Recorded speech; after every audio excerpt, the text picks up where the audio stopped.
మీరు ఎక్కడ చూడండి, ఎంజాయ్ అన్న దాంట్లో ప్రథమ స్థానం దేనికి ఇస్తున్నారు చెప్పండి? తిండి. పౌలు గారు చాలా క్లారిటీగా లెటర్ రాస్తారు. ఏమన్నారంటే, ఈ తిండి బ్యాచ్, ఈ పదం అంటున్నాను ఏమనుకోకండి, ఈ పోరంబోకులు బయట ఉంటారు. బయట పోరంబోకు అనగానే మీరు కంగారు అయిపోయి సీరియస్గా నా వైపు చూడకండి. పోరంబోకు అంటే అలా కొంచెం ఎదరికెళ్తే కొన్ని గవర్నమెంట్ ల్యాండ్స్ ఉంటాయి చూసారా, శ్మశానం అది ఉందో చూసారా, వాటిని పోరంబోకు భూములు అంటారు. పోరంబోకు అంటే ఏంటి చెప్పండి? పనికిరాని బ్యాచ్ అని.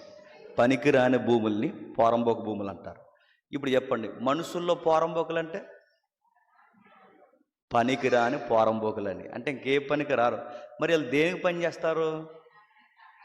కానపీన సోన, అంతే. ఇంకా మరి ఎందుకు బతుకుతున్నారా? తినడానికి బతుకుతున్నారు. పౌలు గారు చాలా క్లారిటీగా చెప్తున్నారు. చూడండి, చాలా జాగ్రత్తగా వినండి. చాలా క్లారిటీగా చెప్తున్నాడు. ఏమంటున్నాడంటే, బయట తినేవాళ్ళు ఉంటారు, వాళ్ళ గురించి మనకు అనవసరం. బయట జారులు ఉంటారు, వాళ్ళ గురించి మనకు అనవసరం. బయట తాగుబోతులు ఉంటారు, వాళ్ళ గురించి మనకు అనవసరం.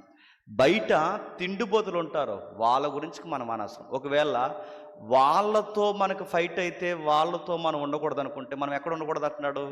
లోకంలో ఉండకూడదు. మరి లోకంలోనే ఉంటాం అంటే మన ప్రాబ్లం వాళ్ళు కాదు. మన ప్రాబ్లం ఎవరంటే, బయట తినే తిండిబోతులు సంఘంలో ఉండకూడదు. బయట తిరిగే తిరుగుబోతులు సంఘంలో ఉండకూడదు. బయట ఉండే వ్యక్తులు సంఘంలో ఉండకూడదు. గుర్తుపెట్టుకోండి. అంటే నా ఫైట్ బయట వాళ్ళతో కదంటున్నాడు పౌలు గారు. మరి సంఘంలో ఇలాంటి దుర్మార్గులు ఉండకూడదు. ఇలాంటి వారి వలన ప్రమాదం. అందుకే చాలా పదాలు ఉపయోగించాడు. వీళ్ళందరి గురించి మనకు అనవసరం, కానీ ఒకే ఒక్క పదం నేను తీసుకుంటున్నాను. తిండి